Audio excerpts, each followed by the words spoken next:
Hey dudes, this is Stacey Nelkin. I played Ellie in Halloween 3 Season of the Witch.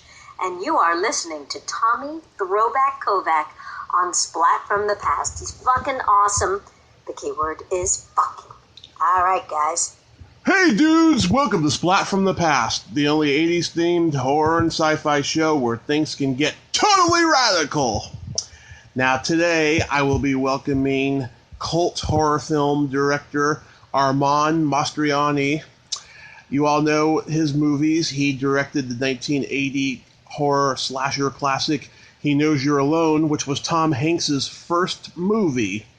He also directed a movie that has two titles, The Clairvoyant or The Killing Hour with Perry King. Great little underrated movie I used to see on HBO back in the day. He also directed The Supernaturals, Distortions, Cameron's Closet, and he's directed many horror anthology shows, from George Romero's Tales from the Dark Side to the Friday the 13th series. And I'm having him on the show today to talk about all of that stuff. And I can't wait.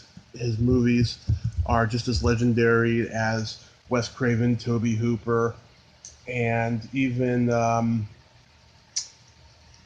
so many. I mean, there's so many exploitation horror directors in this world, and Armand is one of the greats from that great list. So here is my interview with Armand Mastroianni. Hello? Hey Armand, welcome to the show, sir.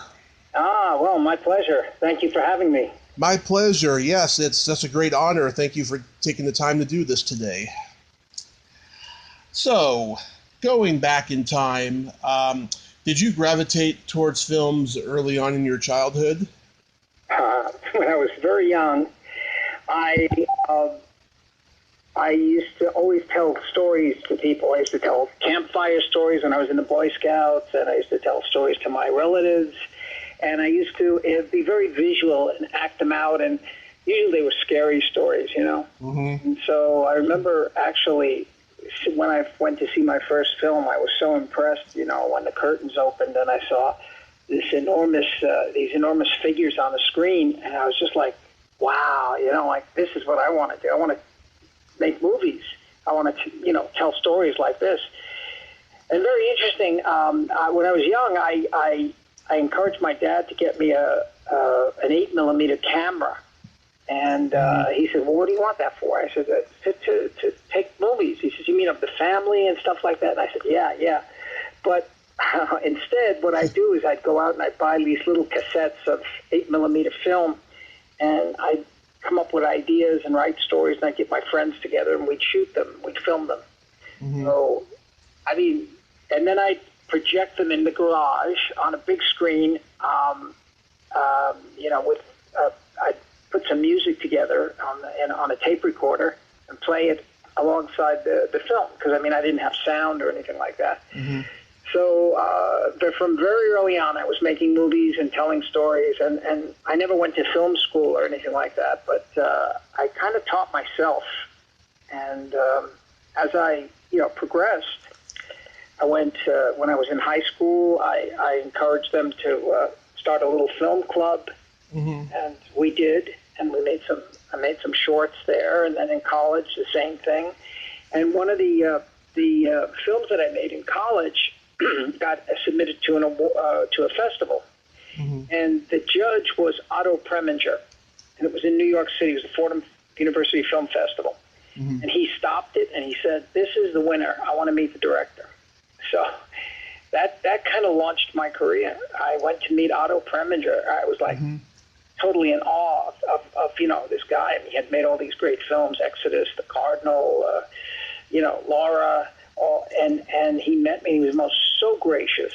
He introduced me to everyone in the business in New York City, and then hosted a party at his personal at his place. Mm-hmm. Invited a lot of guests, and he showed my film. And what came out of that was that some of the executives that I met encouraged me. They said, "Look, we don't make shorts. We make feature films. Why don't you come to us when you have a script, or write a feature script that you'd like to do?" Mm-hmm. And so I did. I sat down with a friend of mine who was a playwright, And we kicked around some ideas, and we wrote a script. And I gave it to an actor who lived near me at that time, who I didn't know, but I called him out of the clear blue. His name was Vincent Gardenia. Yeah. And, he was a little reluctant at first. He says, look, I don't really, take stuff like that. He says, all right, I'll look at it. And I didn't hear anything for like 2 weeks, maybe 3 weeks. Then I get a call, and he said, listen, I got to tell you, I love your script. Not only did I love it, but my agents at the William Morris Agency loved it, and they want to meet with you. And I said, you're kidding. And so, sure enough, he set up a meeting, and I got signed by the William Morris Agency. And before I knew it, the film was set up to be made. Mm-hmm. Not with me as director, because at that point I had not directed a feature film, but they were, I would be involved in the whole process. Yeah. And interestingly enough, the person who was working on the current film they were making was a line producer named George Manassi. And he said to me, I just broke down your script, which we're going to shoot. Yvonne Posser is going to direct it. Mm-hmm. And I got along with Yvonne wonderfully. It was terrific. He said, but in the meantime, are you interested in making like a horror film? And I said, of course. What do you mean? And he said, well, I know these 2 Broadway producers who have some money and they want to make one.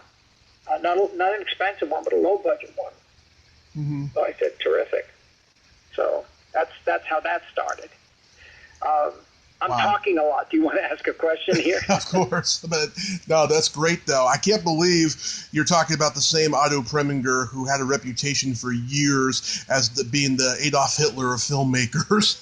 Let me tell you, Tommy, that the thing is, I have come across in my career some of the biggest directors who are known to have been that way, including like Billy Friedkin, who did my second movie. Mm-hmm. And was the nicest guy. I mean, if I see him today, he throws his arms around me. I mean, he says, how are you, buddy? How's everything? I mean, he's like my best friend. Yeah. Never saw the bad side of them. Even, when I worked with the producer, Dan Curtis, on Dark Shadows, a horrible personality to other people, but to me, he was like oh my God, it was just so nice. I had the greatest experiences with these people. Wow. Did you always gravitate towards the horror genre? Even when you were a kid? When I was young, that's what I was. And, I liked that. I also liked the pageantry of the big, splashy Hercules and the Bible movies. I loved that. I know I couldn't do that. So I kind of started making the films that I felt I could make, given the things I had to work with. Like the Ray Harryhausen movies? Yeah, I know. I could never do a stop-action photography or anything like that, or anything with miniatures. I dealt with just live actors, and I didn't have any kind of special effects or anything to work with. These were 8mm movies at the time, Yeah. Of course, as I graduated, as I started working as I got to make feature films and stuff like, yes, of course, we started working with special effects crews and stuff. But when you're first starting out, you utilize what you have. And I tell a lot of filmmakers, when I go speak at schools and stuff like that, I said, the best thing you have is the story you're going to tell. Not the technique of how you tell it, but the story. The story has to be gripping. The story has to engage you. Otherwise, the technique that's all it is. It's watching somebody do some fancy camera work and stuff, and there's nothing there. It's empty. Mm-hmm. But if you could grip someone and telling them such a great story, then the other stuff is just dressing. Yeah. So start with a good story. Make sure you know where you want to go with it. And one of the things I learned, because I didn't have sound, was how to tell a story just with visuals. Mm-hmm. Without using, voices or anything like that, and just trying to play it trying to create the scene so that it's very clear to the audience what they're watching and what the situation is. Interestingly enough, I just recently saw a film by Kim Ki-duk, the Korean director, called Mobius, and it's incredible. It's just not a word spoken throughout the whole film. Wow. It's maybe 9 years old, and he's out of the same school as the director who made Parasite. Mm-hmm. You know? Yeah. But this film had absolutely no dialogue in it. And it was an incredibly intense film, and yet you knew every moment of what was happening, just through gestures and through the looks people were giving each other. And they never needed to say anything to each other. It was just in showing up, being there, present, and you knew what the intention was. Yeah, that's not. You learned it very quickly. That's not an easy film to pull off, you know. Not at all. I mean, have you ever heard of it, Mobius? I haven't heard of it though. I've seen the Tom Hanks movie Castaway, which didn't have dialogue for a good portion of the movie, you know. Right. And there was a movie in the 80s I saw called The Quiet Earth, which was an Australian movie. That didn't have dialogue for a great portion of the movie either. But to have it, no dialogue throughout the entire movie, that's like almost like a silent movie, but without subtitles. Correct. That's exactly what it is. Or without placards that, tell you what the actors are saying to each other. Yeah, that's insane. Yeah, but that's essentially, though, that's how I got to make my very first film, was by meeting those two Broadway producers who, had very limited funds and wanted to make something really low budget and thought they could sell it, sell foreign, ancillaries and stuff like that and make their money back. Unbeknownst to them, once we made the film, and this is the Tom Hanks movie that I made. Yeah. The studios called and said, let's take a look at this film. And so they brought it out to Los Angeles, and once they screened it, the first ones who saw it was MGM. And MGM said, we want to buy the film. Don't show it to anyone else. We don't want to be in any bidding war for this. Yeah. So it was like, what? Like from nothing, all of a sudden my first movie sold to MGM. And, that started my career. And I flew out there, and they brought us out for about 3 weeks to do publicity and interviews and stuff like that. And that's when I met Billy Friedkin, who called me and said, I want to meet with you. Your film was great. It scared the shit out of me, and I want you to make another one. Yeah. I went, oh, wow. And I said, why? You're not going to direct anymore? He said, no. He said, I'm going to produce films. I want to start producing some films. And I want guys like you that make these kind of films that, he just, it was amazing. It was amazing. And then I got another one right after that, and after that. And, it kept going. Yeah, you got lucky.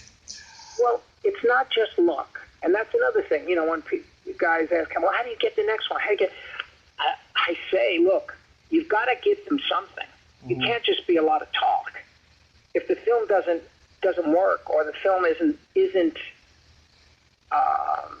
living up to what you're purporting it to be, you're going to be disappointed because they're not going to want you back. But if you make the film and you do a good job with it, and the film, luckily sells and makes money, of course they're going to want you back. They're going to want you back again and again and again. And that was my career. Even when I started working in television, I'd start working for one producer, and he'd say, hey, wait, I got another script for you.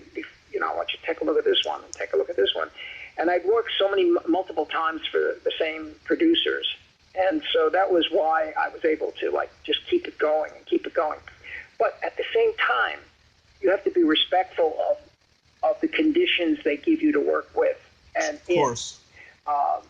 If you become the auteur, and I'm not saying that you shouldn't have a visual sense, a style, and an opinion, but you also have to be respectful of the fact that these people are saying to you, look, here's $100. I don't care how you spend it, but that's all you have. You can't come to me and say, I need another 50, Yeah. I can't finish the movie. And when they know that you are looking out for them, they look out for you, and they care more about you because they know that there's a good working relationship there. And you listen, and you may or may not choose to do what they ask as far as ideas, but that's, it's a game of psychology too, to work with actors and producers, because you can't sit on a platform and just say it's going to be my way or no way, because those people are far and few in between, and they only when they get to be very, very successful are they capable of doing that, because the ones that are starting out and do that you don't hear of them again, because people don't want to work with people who are difficult. They don't want to work with people who, contradict them. They want to feel like, part of the process is making the people that you work with feel like they're involved and contributing to the process, as opposed to, don't tell me what to do, Yeah. So when you made He Knows You're Alone, this was during the whole wave of teen slasher movies like Halloween and Friday the 13th and so forth. Was there a conscious decision to do something that was your own and not necessarily a carbon copy of those movies? Well, the thing that I chose not to do was make it graphic and bloody and to gore. To me, gore wasn't effective. Gore could be silly at times because you knew it wasn't real. And I said I far prefer to deal with suspense and terror and the idea that someone is just lurking right behind that doorway, or there's someone in the house with you and he's going to get you and he's coming for you. I mean, those ideas to me were far more powerful than watching somebody being slashed up and, pieces of their arms flying all over the place and blood splattering all over the walls and stuff. Because you knew, you had to know that this was fake. I mean, we weren't really killing actors, Yeah. So, I don't know. That was my conscious choice. And I think there were a lot of people who liked that. They loved it because they thought that the film was far scarier than the ones that just deliberately indulged in the gore fest. And I've always felt that way. I mean, I far prefer suspense to gore and terror to gore and Hitchcock style. I grew up loving Hitchcock films, and I've talked to Russell Todd and Dana Barron. How are they to work with? Oh God, Russell was so great, and Dana. Actually, I worked with Dana again later on in a film that I did called Nowhere to Land. Not Nowhere to Land. She was a stewardess on a plane with Dean Cain and Anthony Michael Hall. Final Approach. It was a mini-series, and she's wonderful. She was so sweet, and I mean, the whole group we put together were wonderful to work with. And Tom was just, I've told the story a million times, but he was just so charming because I took a lunch break. I had to do the casting. We couldn't afford to hire a casting director, and so we put ads out in trade papers and stuff like that about, we're doing a low-budget movie, any actors interested come in. And, I would read actors, and then I would make a break between 1 and 1:30 and have my lunch, and then start reading actors at 1:30 again. And I remember this guy showing up at around 1:10, like that. And I was eating, and he stuck his head in. He says, "Hey, I'm sorry, I'm a little early. You want me to sit out here?" And I felt, wow, that's rude. No, I said, come on in, sit down. And we had an office that had like a little kitchenette off the side, and there were, kind of cold cuts and stuff in there. And I had already made the sandwich and everything, so I didn't want to eat in front of him, so I said, "Listen, are you hungry?" He goes, "Yeah, thanks." And he grabbed the half of my sandwich, which I hadn't eaten, and he starts eating it. I go, "Oh, thanks." I said, "Well, I was going to make you something." He goes, "Oh, I'm so sorry." And anyway, we started talking, and I just found him so amazingly, just so real and funny, and I said, "Can I see your photo resume?" And he pulled it out, and I looked at it. I said, "It looks like you." Turned it over, and it was a school thing, a school this, a school that. And the other problem was that he was not a member of the Screen Actors Guild. So, but I just really liked him. I liked talking to him, and I talked to him a little about the movie and about the characters, and he would throw a couple of ideas out, and we just clicked. I go in, of course, to pitch him to the producers who were in the other office, and I said, "Listen, I just met this guy. I think he's phenomenal. I would love to use him." And I'll never forget this. They looked at the picture, they turned it over, they goes, "Oh, fuck him, he's nobody." I said, no, wait, no, don't dismiss him. Like, he's really good. There's a personality there that's very good. It's very engaging. And they said, "No, forget it. We don't need that. We don't need that." And I'm going, "Oh, come on," and argued. Mm-hmm. And then they said, "Look, in order to put a guy like this in the movie, we have to pay a fine to SAG. It would be a Taft-Hartley fine, because he's not a Screen Actors Guild." And I said, "Well, how much is that?" And he said, like $245 at the time. I think it was something like that. Mm-hmm. And, well, anyway, we talked, and finally they just said, "Get out of the office. Give him a supporting role, but nothing else. Nothing else. We don't want him as a lead." I said, "Oh, Jesus." So anyway, I went back and I talked to him a bit. He was so thrilled. And I asked him, I said, "Would you mind staying around and helping me read with some of the other actors? This way I could watch them and not look at the page and, yeah, and read with them." And he said, "Oh, I love it. So he did that, and we hung out, and the rest is history. I mean, he got in the movie, and he became, supporting role, and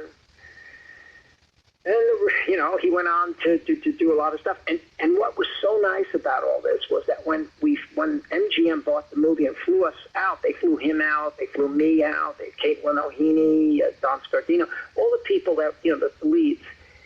And I'll never forget, I had gotten the call from Billy Friedkin saying, "I want to meet you, come over to Warner Brothers." Mm-hmm. And they were screening the movie for the industry at that point. And some people who were at ABC, I believe it was, watched him, and they really liked him. And they brought him in to read for a sitcom. And he came back and told me, he says, "You know what? This is so weird. It's like Some Like It Hot. I have to get dressed up like a woman. And I think I got it." I said, "Are you serious, Tom?" And he said, "Yeah." He said, "They loved me." And that was Bosom Buddies. Oh. And then Yeah. I got The Killing Hour from Billy Friedkin. So it was a very, very, very profitable and very rewarding experience having to have made that film. And the film, surprised even me because, I had made it. And, mind you, I had not made a 35 millimeter film at this point. And this was Mm-hmm. a terrific experience for me. But by the time I finished it and edited it and watched it 100 times and re-edited it and then did the music and all that stuff, the film had no value, no shock value, nothing Mm-hmm. to me. It was a flat movie. And I'll never forget this, I sat at the Festival Theater in New York City, Mm-hmm. ran it that afternoon. That night, the theater was oversold. It was packed. Yeah. And there was people sitting in the aisles. In fact, they wouldn't start the movie. The fire marshal came in and said, "People have to leave because it's against fire regulations. We won't start the film unless people are out of here." And they literally had to take people out. And I witnessed for the first time the reward of making a film that I really, I thought would work. But by the end of making it and watching it, I felt didn't work at all. But that night, it was proven to me that, what I had in mind and what I put up on the screen, people were screaming, they were smashing their fists on the seats and stuff like that, in frustration, where things, she almost gets away and then gets caught.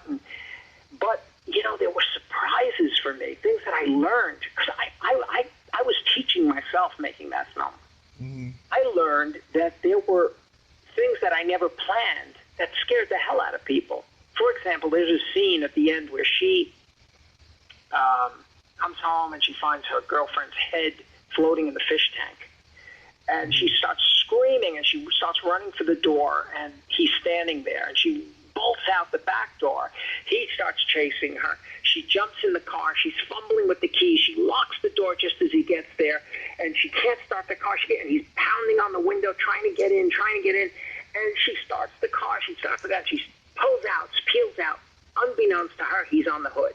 And then he comes down. He starts pounding on the window again. So she's driving erratically. It's the middle of the night, and she's trying to get to her friend Marvin, who works at the morgue. Yeah.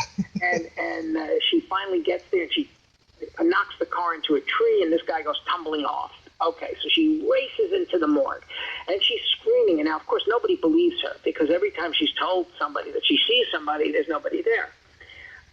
She runs up to him, and she goes, Amy, what are you doing here? What are you doing here? She goes, Marty's after me. He's on top of the car. Amy, listen, please. We've been through this a million times. And all of a sudden you hear, boom, the door slam. And he goes, oh, shit. Oh, my God. He's here. He's here. She goes, so he reaches down, and he finds this, like, big piece of 2x4, and he picks it up to go out there. And he goes, call the police. Call the police. And so she then, and this is the way I staged it. I said, go, get around, go around the desk, call the police. Okay, what's behind her is a gigantic window, and it's pitch black out there. Now, trust me, I didn't plan this, but she did have to go around the desk and start frantically dialing for the police. When she's standing there, her back is to this window, and she's right near it. And the audience suddenly started screaming, get away from the window, get away from the window. And I said, holy shit, I never planned that. And that's great. These are the hidden surprises you discover in the process of making a movie. Yeah, how was working with Caitlin O'Heaney? Oh, she's great. I kept telling her during the whole movie, I don't know, you've seen her. I mean, you've yeah. seen her. She reminded me of Vivian Leigh. She had those very fine, delicate features, very, she reminded me of Scarlett O'Hara. That's what I called it, from Gone with the Wind. That's who you look like. I said, and she says, really? I said, yeah. I mean, it's just your mannerisms and the way you act, and it's all of that. It just reminds me of Vivian Leigh, and she was a lot of fun. I mean, we communicate today. We still talk on Facebook and stuff like that. Yeah, I reached out to her. I hope to interview her. I hope. She was so much fun. She was a lot of fun. I mean, the whole cast was great. And we're celebrating this year 40th anniversary, August. 40th? Release. 40th anniversary of the film. Yeah. It's amazing. If this pandemic hadn't happened, they were planning on 2 big screenings here in Hollywood where I was going to be speaking at it as the 40th anniversary edition of it. And I was also invited to a 3-day seminar in Chicago for Fangoria to speak about it, and all of this got canceled. Hopefully you'll get to do a belated one. Well, we've been pushing for a Blu-ray release. I mean, a lot of people write to me online and ask, when is the Blu-ray coming out? When is the Blu-ray? Well, apparently MGM, who sold it to Warner Brothers, they're not in a rush to do a Blu-ray of this because they don't know that market doesn't seem to be, as big as it used to be. But, there's those fans out there that love the film, and, they just, I just got a book. Actually, this guy wrote a book, The Great Films of the Horror Films of the 80s, 1980s, and he loved He Knows You're Alone. He just says because the film is so, there's a lot of very clever, scary things in there that don't rely on gore. It relies pure terror, pure fear. And so he gave me a really great review, so I was reading that recently. But, some people hate it, of course. Look, it falls into it is a genre film. It's derivative. I mean, it certainly feels a lot like Halloween. The thing that's different, I think the thing that really it had going for it was this, the twist opening, which was the movie within the movie. Yeah. Which later on, my friend Wes Craven, who I ended up doing a series with, he and I did a series called Nightmare Cafe. Right. He told me, he says, geez, I love that. I want to use it in Scream 2, I think it was, or 3, 2, I think. Anyway, that same opening is in there. And I said, absolutely. And, what's really nice is when this industry, you work with a lot of people who, either respect you or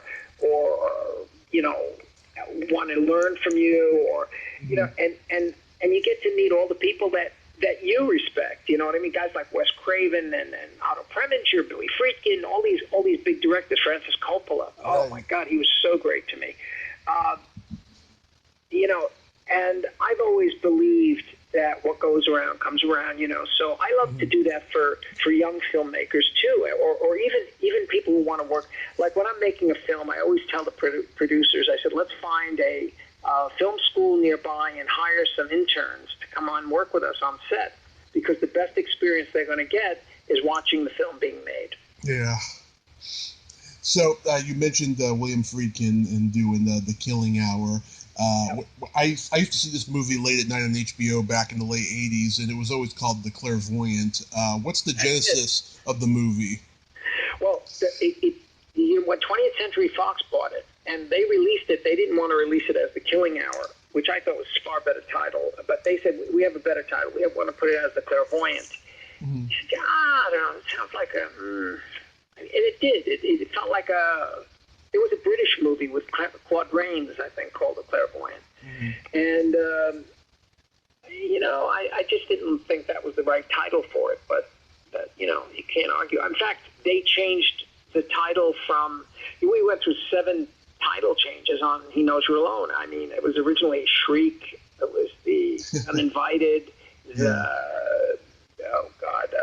Oh, God, we had... Tom Hanks, sometimes when he writes to me, he remembers every title, because we used to discuss it on the set all the time. Yeah. What's a great title? But anyway, they came to me and said, we got a great title for this movie called He Knows You're Alone. And I went, who does? I said, really? That sounds like the tagline to the movie, yeah. The man with the hook. Watch out, he knows you're alone. Yeah. You know. And interestingly enough, my friend made a film called When a Stranger Calls. One time there was a theater that was showing When a Stranger Calls, the next theater, and the marquee was like almost continuous, He Knows You're Alone. So it looked like one long movie. When a Stranger Calls, He Knows You're Alone. So... Yeah. Was there a lot of studio politics on this movie? Not at all. As far as what? You mean intervention and, you know, telling us what to...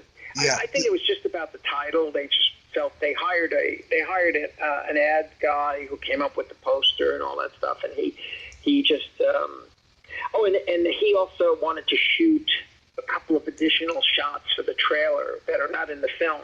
Mm-hmm. You know, and I said, okay, you know, and I wasn't in the Directors Guild, so I couldn't shoot at MGM Studios, so he had to do it. Mm-hmm. But I was there to watch it, and I was going like, well, why are you doing this? He says, well, I don't know, I want to set it up a little different. I think the trailer we can open up with, you know, this girl in front of a mirror brushing her hair, and I mean, that's not in the movie, but okay, they did it. So, I mean, as far as the politics, that it was those kinds of things. I don't think there were any kind of really any... you know, demands that they made or anything like that. But they did offer me another movie, MGM. Mm-hmm. They offered me a movie called The Stranger is Watching. Yeah, the Sean Cunningham movie. Yeah. What's his name? I think Sean Cunningham did that. Yeah, Sean Cunningham. Yeah. Yeah.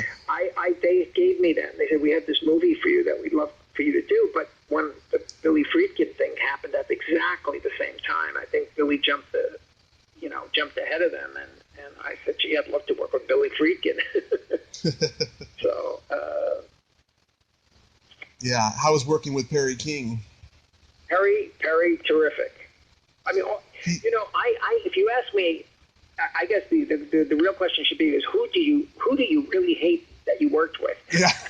I can't really say that. I've worked with, you know, the divas. I've worked with, you know, the incredibly egotistical actors, but somehow I found a way to be myself with them, and I think they all of that defensiveness came, mm-hmm. you know, dropped away, and they opened up. They were, I think, when you challenge people, you make it difficult for them to talk to you. You're asking for a fight. But when you open yourself up or when you involve the person, I think they feel appreciated, and they feel like, oh, gee, you care about what I think, you know? Yeah. So, and then part of it's the psychology of making films, and, you know, when you have to deal with temperamental actors, and yeah. I mean, The reason I ask is fabulously with Faye Dunaway, but not the rest. Oh, yeah. I've heard those stories about Faye Dunaway.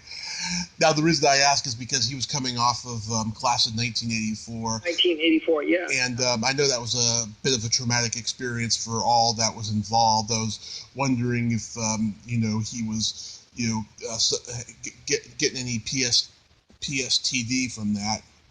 No, the only thing, he was terrific to work with, a lot of fun. I like actors. I love actors, so I don't put up any kind of front or any kind of don't tell me, I'm the director, any of that stuff. Yeah. But I know he was very, very concerned about, because we didn't have special effects at that point. There was a shot where he's hanging off the edge of a building at the end, Mm-hmm. Him and Norman Parker's holding on to him. And we literally had to do that. We had to shoot him straight down, hanging over the street. And he was like, oh, my God. He had to have a few drinks at first, but they wired him up, the special, the stunt team and everything, had him all braced in and wired. And he literally hung off, 10 stories over the side of this building. And it was, I wouldn't have done it, but he did it, but he was really worried about that. And I experienced the same thing when I did a movie in Australia, and I had another actor had to hang over this bridge, and we literally had to shoot it that way.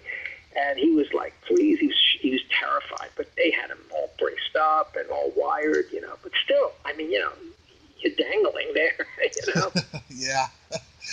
How did you happen to find Dennis Wolfberg? Dennis Wolfberg. Okay, for The Killing Hour. Yeah. Well, we were going to use Eddie Murphy. How do you like that? Really? He was just starting out. And then I was going to use another guy called Gilbert Gottfried. Of course, yes. But I love Gilbert. I love him. But the guy who worked at the Comedy Co., who was working with us, he said, listen, he's a bit weird. He's a bit strange. I don't know if it's going to come off well in your film. Let me give you somebody who's like middle of the road. You want just a comedian up there. You want a guy who could be, you don't want him to like overtake the scene. And I said, true. I don't want him to like be the focus of the scene. He's there. He's on stage, and so he suggested Dennis. And I remember that's how we got to Dennis. Wow, Eddie Murphy in that. Oh God, that would have been Eddie Murphy he was just starting out at that time. He was just starting out, and I don't know. I don't know if it was a financial thing.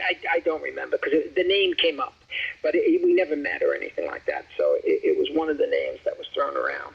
Wow, that's crazy. Would have been funny, huh? Yeah, that would have been funny. Then you did the Supernaturals. Was that your first, He Knows You're Alone and The Killing Hour were kind of independent films, but as far as distribution, was that the first, foray into a truly independent production?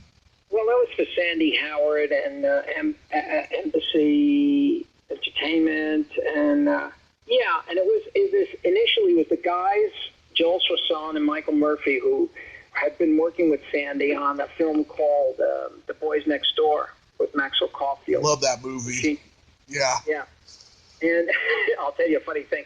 Well, anyway, they called me and they said, listen, we saw this movie you made, The Killing Hour, and really, really like it because it's not, it's not an ordinary, slasher movie or anything like that. It's more of and we want you to do this movie. We have a script we wrote called Supernaturals. And I said, what's it about? And they told me a little bit about it. And they said it would be shooting in Los Angeles. And I said, oh, gee, that's new for me. I said, I've only worked in New York. And, it just happened. And I went out and met with Sandy Howard and met them. And we got along very well. And, they had this concept of making the film. And I remember Sandy Howard says, oh, I got this wonderful actor, Maxwell Caulfield. And I knew Maxwell was English. And I said, oh, well, is he going to be able to do his accent? He goes, what accent? And I said, well, he's English. He says, no, he's not. He's doing a movie for me right now. He doesn't have an English accent. I said, Maxwell Caulfield, though, is English. I've seen him I saw him on stage once, and he did Entertaining Mr. Sloan. And he said, no, he's not English. I said, Sandy, I truly know for a fact that he is. And I think what Max did when he first met Sandy. They told him, Joel and Michael said, don't let Sandy know you're English, or don't use an accent, or don't use your accent. Can you talk to him in an American accent? And he said, of course I can. And he did. So he fooled them. So I was the guy who revealed it to him. And he said, that's not true. That's not true. And then he found that it was, But, yeah. And then I remember putting the rest of the cast together. There was a lot of guys that around that time, like LeVar Burton and Bobby DeCicco and Scott Jacoby and all these guys that. Yeah. And we found, Nichelle Nichols. Two Star Trek legends. Yeah. And that kid actor, Chad Sheets, who died later on. What was he like? Chad Sheets. Now, wait. Remind me, what did he play? Let me look up his Chad name. Sheets. He was the kid with the freckles. He played Jeremy. Oh, the little boy at the yes. Yeah. Gosh, he was like the. Oh God, you're taking me back to these films that God. It's funny because sometimes when they're on TV, I watch them. I go, I don't even remember shooting this part. Or not so many. That there's a lot of stuff that just years and years have gone by. But Chad Sheets, I remember the kid who played Cameron in Cameron's Closet more. Curtis, but not Chad Sheets. He was the little boy in the Supernaturals that walked across the fields with the older soldier. Yes. Yeah. I'm friends with the actress Holly Fields. She did a movie with him around the same time, and she said she misses him every day because he died about 12 years later, like in '98. I think it was drugs or something like that, maybe an accident or something. I don't know. But geez, I didn't know that. Yeah, she was good friends with him when they were kids. Then you worked with another guest of mine, John Goff, on Distortions. Yeah, that's another thing. I was doing Supernaturals, and I remember Jackie Giroux contacted me, and she says, listen, I'm putting this little movie together, and I'd love for you to do it, and blah, blah, blah. And I read the script. It was John Goff, and John and I occasionally touch base on Facebook and stuff. But he was fun. He was a great guy. He was terrific. He would remind me of. I worked with Gary Brandno, who wrote The Howling, and he wrote Cameron's Closet. And both guys, I have to tell you, were so open to suggestions and stuff like that. And they never put on this air like, I'm the author here. This is the way the script's got to go. They'd sit and listen, and we knock around some other ideas of another way of telling the scene or doing the scene. And both with John especially, and so was Gary. I mean, Gary had a famous movie, The Howling. Yeah. John's a very interesting guy. He's a true journeyman if ever there was one. Yes. I saw him play Ernest Hemingway on stage. He did it in a small theater. It was terrific. Yeah. Steve Railsback, an intense actor he is. He played Charles Manson. Man, he must have been intense to watch on set. Oh, he's a sweet guy. Like most actors, I think they turn it on and they can turn it off. There are a few who keep it going. I mean, but no, Steve was very sweet, very nice guy. Actually, he was married to the producer at the time. Oh, nice. He was married to her. So, and then she brought Olivia Hussey in, and Rita Gam. Mm-hmm. So tell me about Cameron's Closet. Well, Cameron's Closet happened because I was doing both. I just finished Distortions. I finished Supernaturals, and this producer and financier who had been involved with Nightmare on Elm Street, they had funded some of it, contacted me and said they wanted to meet with me, and they had a script called Cameron's Closet. Mm-hmm. And originally I read it and I said, oh, really? This is the movie? This guy's got a monster in the closet? A real gorilla-like type monster. Nobody knows about it. It's there, you mean? And, well, yeah, but it only comes out, once in a while. And, that's where really we did a big departure from the book. I remember sitting down. I was feeling really good about I've made a few films now, and I was really getting my confidence, in understanding. I always loved storytelling, but how to make these movies and stuff. So I remember I said to the producer, I said, I'd love to meet with the author here. And so we sat down, and I said, listen, I just have these wild ideas. I'm going to throw them out to you. I said, what if Cameron's closet is really his mind? Mm-hmm. And he says, well, yeah, that's interesting. What do you mean, though? And I said, what if the monster's in his mind? It's something that he can... what if we find out that this kid is got powers, like telekinetic powers and stuff like that, and he creates this monster in his mind to protect himself because his father, is a scientist. It's not even a present father. He's only there for what he's doing, and the mother is, and father are divorced, and she's got a boyfriend, and the boyfriend's an asshole, and this kid, to protect himself, because he feels very vulnerable, creates this entity in his head that he knows will protect him. Mm-hmm. And it's an evil entity. It becomes an evil entity. And so, there's a big departure from what the book is. If you read the book, it's a completely different story. Mm-hmm. But Gary just got fascinated by that, and that's where we wrote Cameron's Closet like that. Turned it into more of a supernatural kind of, effects movie. And effects, I say effects because we worked with Carlo Rambaldi. And, but again, these weren't big budgeted films, but I have to tell you, I came up with an idea in the middle of the shoot. Now, we built most of the sets in that film, in a studio on a stage in Hollywood. And in the middle of this shooting this thing, I went up to the producer and I said, I got this idea for a scene where in the middle of the night, Cameron's laying in bed and this thing wants to get him, whatever it is, wants to start getting even with, wants to start controlling him. And I've always had this fear of sleeping under a ceiling fan. I always remember, oh my God, what if this thing falls and cuts me up? Or what if?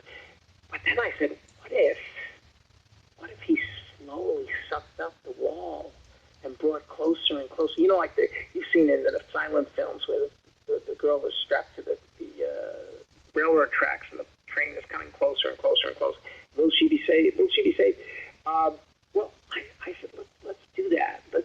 And so he said, oh my God, I love the idea, but I don't know how to achieve this. So we talked a little bit to the construction workers, the people who built the set designers and all that stuff, and the cameraman and everything. And then we decided we had to do what they did with Fred Astaire when he was able to dance on the ceiling. So we had to build Cameron's room inside of a large drum that could be rotated, and the camera fixed to the floor so that the camera would rotate with the drum, so you'd always have the image lined up, and you'd always have the sense that the room is staying absolutely still, but the character and everything had to be locked down, but the character is slowly being, slid up a wall, and ultimately slid along the ceiling, and they loved the idea, but it cost a lot of money, and we did it, but that was not in the script, that was not planned, that was something that just came to me one night, and I threw it out to them, and we were able to shoot it towards the very end of the shoot because they had to construct all that. Yeah. So I've been very lucky to work with producers who were very accommodating and, allowed me to indulge some of the things I would want to do. And Tab Hunter is the star of the movie. Oh, God, I love Tab Hunter. He was such sweet guy. And you ask these actors who, and I did a show called Tales from the Dark Side. I worked with Farley Granger and Lou Jacoby and all those people. And just working with these guys was like, these are people that I, grew up watching in the Strangers on a Train and Tab Hunter, from God knows how many movies. And just absolutely great. And I'm asking them I said, Tab, I want to cut your head off, number one. And then I want you to come back as a dead person with huge second mouth underneath your neck, underneath your chin. Mm-hmm. And I want you to almost talk through it, like that. And he was so cool with it, I thought he'd say, I don't do stuff like that, But he was great. And Chuck McCann and all these. Yeah. It was a lot of fun. I'm so impressed. Had a lot of fun making movies. I'm so impressed about how guys like you, Graydon Clark, James Polikoff, Jim Wynorski, Fred Olen Ray, you guys were able to get these guys who were once huge and put them into your little low-budget movies. It's just amazing. Well, actors love to work. Directors love to direct. Yeah. Make movies. And I think once you get the egos aside, and everybody's not too big to do that kind of movie, everybody, look at I worked with Faye Dunaway. I worked with Nastasia Kinski. I'll never forget it. I went to see a movie, Tess, and then I saw Cat People, and I was in love with this girl. I thought she was phenomenal. Yeah. Who knew that I would be working with her on a big, big, big movie, 1996, Who knew that? And it was, we became very close. She was terrific. She was such an incredibly vulnerable and very, very, very, very interesting actress, who needed a lot of care. But when she delivered, it was just beautiful. The stuff she'd come up with was just, she's. Yeah. And I noticed, too, in Cameron's Closet, you have Skippy Lowe do a cameo. Yeah, Skippy Lowe. Yeah. Later on did, a show with us. We did a talk show with Tab Hunter and Chuck McCann and myself and Skippy, asking all these questions about how we made the film and how we all came together. Yeah. I wonder if that's on YouTube, because I watch clips of him on YouTube all the time. Oh, no, it might be. Yeah. I'll check it out. Yeah. So what made you transition into directing television? Oh, just because finding out the amount of time in between features, although the features that I did were one right after another because they were independent features. And the minute I started, I got a call from Paramount to say, we would like you to start doing a thing. We have a show called Friday the 13th. And the producer, Frank Mancuso, had seen some of my films and said, we want this guy. And so they said, listen, you have to be in the Directors Guild in order to work with us because it's Paramount producing this. And we're shooting in Toronto. And I said, well, I can't join the Directors Guild because if I do, I'll never work again. Mm-hmm. And they said, what do you mean? I said, well, because all the people I work for, are independent producers and they don't want to pay TGA fees and all that stuff. So this was a negotiation. I'll never forget this. I called the DGA and I asked them, I said, please, could you just allow me one time to work for these people? And that's it, I promise, And somehow they negotiated something where they said, look, you can do this once. Well, we'll not bother you for once. But after that, if you do anything else, you must immediately join. And I went, okay, well, I won't do anything else after that. So, little did I know. I went up and I did this first episode called Better Off Dead on Friday the 13th. Mm-hmm. And again, I took a lot of chances. I did things that were like, I kind of, went away from the script and pushed the envelope in certain things. Wow, they loved it. And so much so that I know the night before it aired, they had to put a disclaimer on the TV on the screen. They'd never done this before. And they said tonight's episode contains intense and blah blah blah. But I remember also that when Frank Mancuso's mom watched it, she was so like revolted by this one shot of this needle being stuck into the little girl's neck, and up through her under her chin. Oh my God! And a long needle, and that they had to trim it. They had to go into the night before it aired. They had to go into the final, the stuff that was ready to air and make a trim there. They made a slight trim. And he asked me, he said, I have to do this. We have to do this. I said, yeah, do what you have to do. But what happened out of that, I ended up doing like 8, 9, or 10 more. And then they put me on War of the Worlds. And so immediately had to join the DGA. And it was a very good thing because I started getting a lot of work after that. I interviewed an actor you worked with on a Friday the 13th episode, Vlasta Verena. Oh, Vlasta, yeah, he was great. Loved him. And Colin Pure, and a lot of these guys. And I even worked with Vanity. Remember her? Oh, yes. She was in one of my episodes. She's gorgeous and so talented. But she was fun. She was a lot of fun to work with. And, then I did a movie with Pamela Anderson, who everybody told me, oh, my God, she was wonderful, terrific to work with. Nicolette Sheridan, people said, oh, no. But, again, we became best friends. We used to go out to dinner, her and Michael Bolton, myself, and she just was lovely. All the nightmare scenarios, what's her name I worked with? Sybil Shepherd. Yeah. Oh, we became such good friends, her and Peter Bogdanovich. We sat down and talked movies all the time. I guess, what I said earlier is, I guess if you come on like an authority, I'm the know-it-all, I'm the director, and you're just the actor, I think they put up their defenses, and that's where things start to change. Yes. But if you come on as a person who shows you generally love what you do and you want to work with them, that's when the tables turn, I think, and you're able to communicate, and people are very friendly. Most people will be very friendly and treat you really nicely working in that environment. I'd certainly agree, yes. It's like karma, what you give, what you get. Yeah. I mean, I don't want to sound like I'm bragging or anything like that, but when I finished The Ring, I was exhausted. We had shot in Prague, and that was a huge shoot because it was a 4-hour movie, and it was all 1932 through the Second World War in Germany and all that, and then it went to Vienna, and then it went to Switzerland, France, and then ultimately New York in the 1940s, and then it was a big epic movie.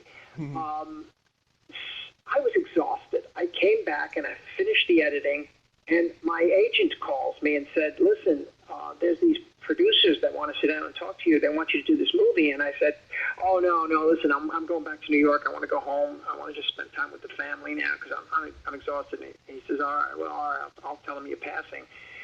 Calls me back the next day. He says they want to meet with you. They want to have breakfast with you. I said, no, but I don't want to do it. And they said, well, just have breakfast with them.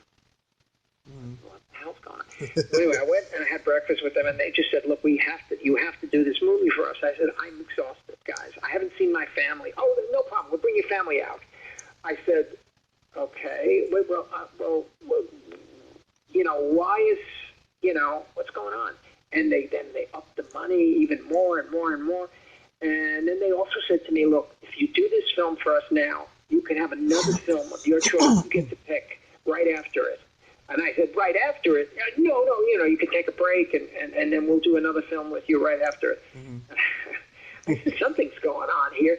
So I called my agent and said, do you know what's happened here? And why there's so many directors? Why are they? They said, Nicolette Sheridan will only do it if you do the film. And I said, I don't even know her. I've never met her. Yeah.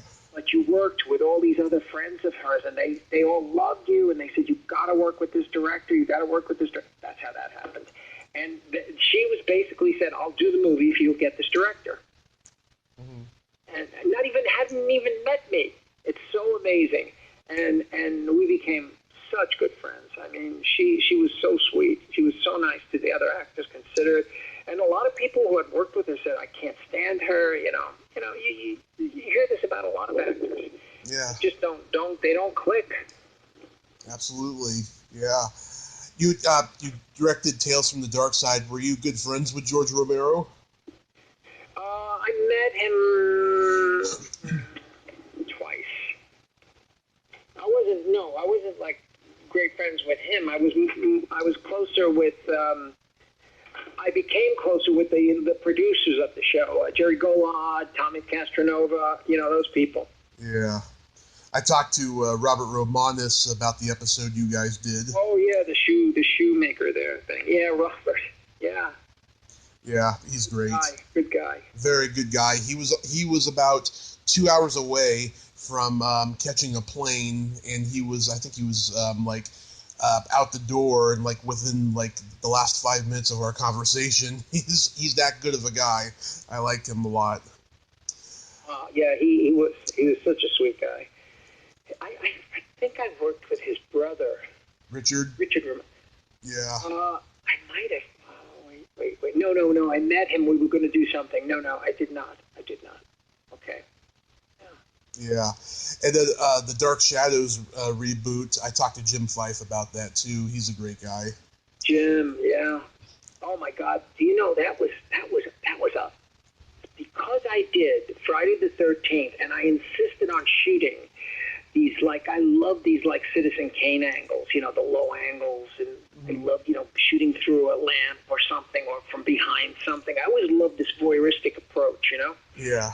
Well, apparently one afternoon, Dan Curtis happened to be watching television. He caught the episode I did about I think it was called the Charnel Pit, the one with about the Marquis de Sade and all that stuff.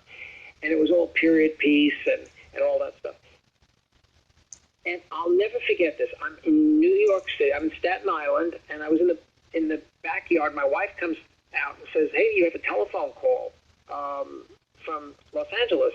I said, "Oh, who is it?" And she says, "Dan Blatt." I said, "Dan Blatt? I know Dan from years ago." Anyway, I picked up the phone. This is Dan. He says, "Yes." I said, "Dan Blatt, right?" He goes, "Who the fuck is Dan Blatt?" I said, "Who's this?" He said, "This is Dan Curtis." I said, "Oh my God, Dan Curtis, Winds of War, Warm Remembrance, the Night Stalker." He says, "Yes, that's the guy." He says, "Well, I want to talk to you." I said, Sure. We started talking. He said, "I love your show. I watched the show. You shoot exactly the way I shoot. I love, low angles and all that stuff. I'm doing a thing called Dark Shadows." Now, trust me, I had never watched the original ones that, used to be on, the black and white ones. Yeah. They used to be on in the afternoon or something. They were like a soap opera that was on. So Yeah. I knew the title, but I didn't know the show, right? I didn't know what truly, I knew there was a guy named Barnabas in it, and that's it. But so anyway, he started telling me we're going to do it. It's MGM and this and that. And he says, "I'm directing the pilot, and I'd like to bring you out to direct the first 2 episodes."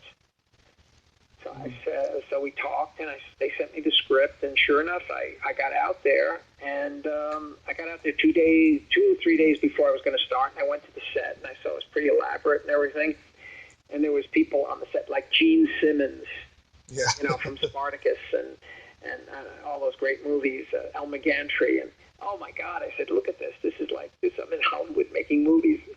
I said, my dream has come true, but it had much earlier than that anyway. So, and I'll never forget, Dan was shooting a scene of a big table, people having dinner around the table. There was like 12, 15 people around the table. And he was like a day and a half, he was like a half a day behind. And he says, "I'm sorry, but I'm going to eat into a half a day of your shoot." Mm-hmm. He said, "Well, okay." And he says, "Don't ever do what I'm doing here." And I said, "Well," and what he was doing was covering every single reaction. And now, when you shoot somebody from behind them, mm-hmm. you're over their, say, left shoulder or their right shoulder, and you're shooting the person across the table talking to them, and that person has to be looking at them, right? Now, when you shoot the reverse, you got to repeat that. Now, when you shoot close-ups, you got to shoot which eye line are you playing, to the left angle or the right angle, so that when you cut it, it matches. And then every piece of dialogue does not need to be covered like that, but he chose to do it, so it cost him so much time. Yeah. I rather shoot in block shooting, where I'd get 3 or 4 people in the shot, or I'd do it, this way and that way.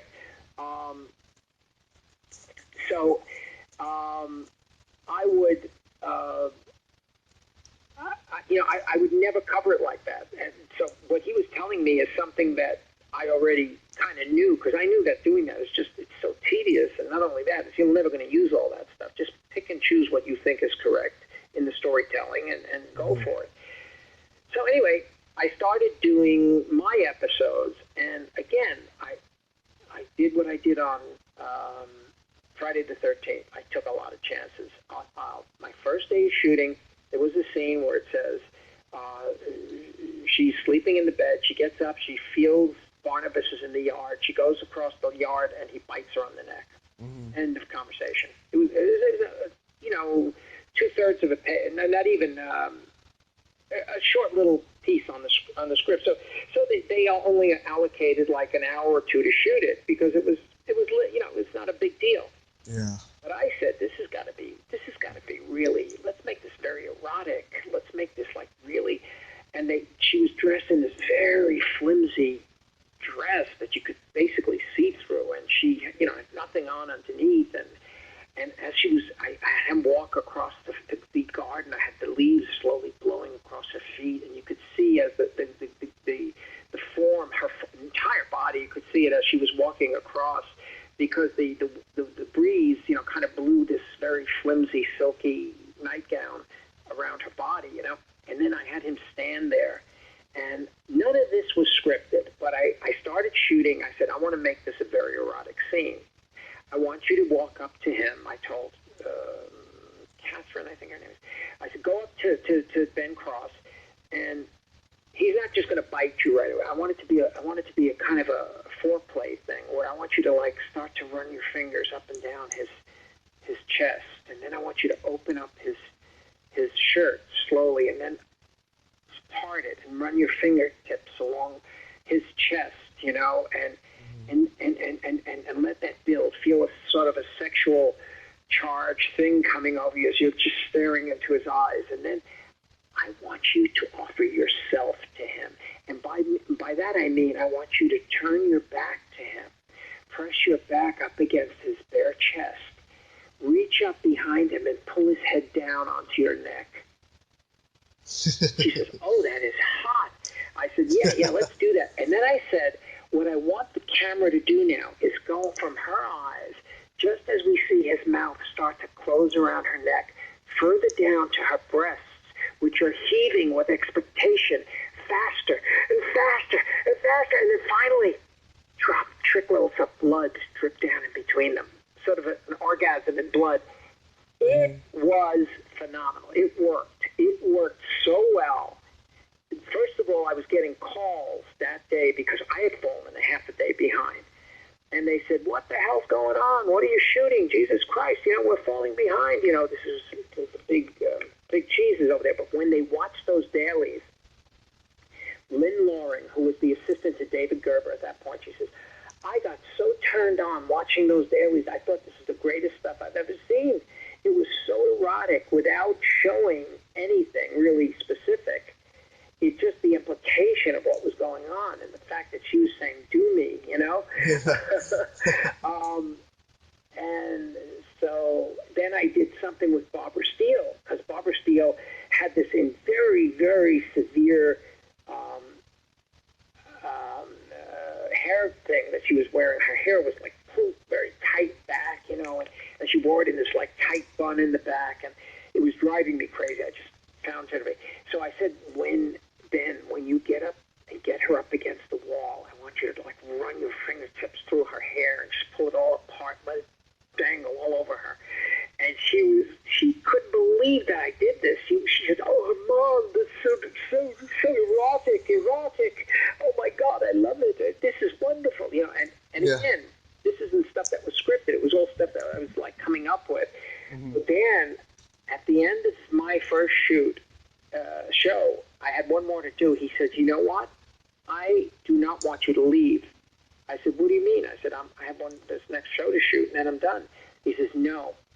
I'm going to make you producer on the show. I want you to produce the show. I want you to work with every director. Unfortunately, we've already hired these directors, so we can't replace them, and you can't shoot the other shows. But I would love you to work with them, and I want that style that you've imposed to go from each one. So I want the show to look like that. So I was honored. He made me the producer on the show, and I stayed on to finish that, and we got along fabulously. I mean, people did not like Dan. He was very abrasive, and the fact that he wore a hearing aid, and so did David Gerber, who was the top boss and who I loved. He was from Brooklyn, and we'd talk about wine and stuff like that, and he'd take me to dinner all the time at Mateo's in Westwood, and every time he would come and argue with Dan because the thing was going wildly over budget, but Dan was in control. Dan was the one who said yes or no, whether to do it. He'd get close to him and he'd go, you motherfucker, you cocksucker. And the minute they'd lean into each other, both ear aids would go beep, and they both have to pull away from each other because they get on the same frequency or something. It's hilarious. And they both reach for their ears, to turn down the volume. But I used to find them amusing, the two of them, and had a lot of fun making Dark Shadows. Nice. Got to work with Ben Cross, and I took him onto another movie that I shot in France after that. I put him into, I really got along with all the actors that I worked with, and usually worked with them a second or third time, especially with the first daughter movies. I mean, geez. Build up a repertoire, yeah. So did you have any projects that got shelved because of the pandemic? Well, we have a few that are in early stages of development and stuff like that, and of course they've all been postponed and delayed, and you don't have that intimacy of working with the people from day to day. You're calling people, or you're Skyping people, or doing a Zoom session.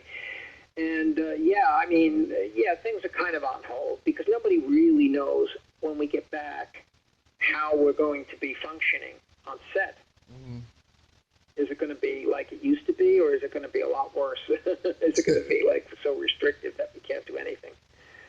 Yeah, it's weird. It's a weird time, but I hope all your projects come to fruition, and I hope... Well, I hope so, too, because I love working, and I want to keep working, and I love what I do, and I think most of the people that I've worked with will tell you that. They just say that, it's such a great experience working with him. He makes it so interesting and so much fun, and because when you love what you do, it's a lot of people. I mean, I've personally seen director friends of mine who hate it. They sit at the monitor reading a newspaper, and they look up over are we ready? Okay, action. And they watch the monitor, yeah, cut, let's do another one. And they go back to reading the newspaper. I am never there. I'm always by the camera. I'm next to the actors. I'm always on set. I love to be right there where it's happening. And then there's something that's very, interesting. The whole idea, and I think this is why actors really appreciate me. I would never be at my chair across the room and say, Tommy, I want you to try that again. Make it funnier. Or Tom, can't you make that? Can't you deliver that a little faster or something? Or can't you? All these non-specific directions, all result-driven directions. Instead, what I like to do, I like to go and get real close to the actor and just whisper into their ear and say, if there was more of a sense of urgency here. What if you got your car at a meter right now? Think about this, and the clock is about to run out, but you don't want them to know the car's downstairs. Let's see if you played the scene like that. So I just shared that only with the actor, say with you, okay? Nobody else knows what you're about to do. So I go back and I go, okay, let's try it now. Let's run it. The actor appreciates that because they're not suddenly challenged. Can't you make it funnier? So the whole crew's now watching to see if you can make it funnier, right? Right. That's challenging an actor. That's putting them on the spot. Where I do it, I go in and I just whisper and I talk to them, and it's all confidential. And they love that because they feel they're part of the process. They're feeling that they're creating, they're contributing, they're giving something. So I think that that's one of the keys to directing actors that forms a great bond between you and them. Mm-hmm. Absolutely. Well, I hope not only do you get back to work, I hope a screening for He Knows You're Alone happens, even if it's next year, for a belated. I'd love that. Yes. Armand, I thank you so much for coming on today. Hey, it's been a pleasure. Thank you so much. It was so nice to hear from you, and anytime you need anything, call me. Absolutely. I'm here. My pleasure, sir. You have a great day. You too. Okay. You well. Bye-bye. Well, there you have it. Armand Mastroianni. Ain't he a cool dude? Nice guy, humble guy, easy to get along with. He gets along with a lot of people he works with. What a treasure of a guy he is. And go check out all his movies, especially He Knows You're Alone. 40th anniversary. If you like this video, everyone, please subscribe to my YouTube channel. Add me as a friend on Facebook. Join my Tommy Kovac comedian page on Facebook. Follow me on Twitter and Instagram and all that fun stuff. Well, that's all the time we have this week on Splat from the Past. Until next time, this is Tommy Throwback Kovac saying, there's no shame in living in the past, because the present sucks. Later, dudes!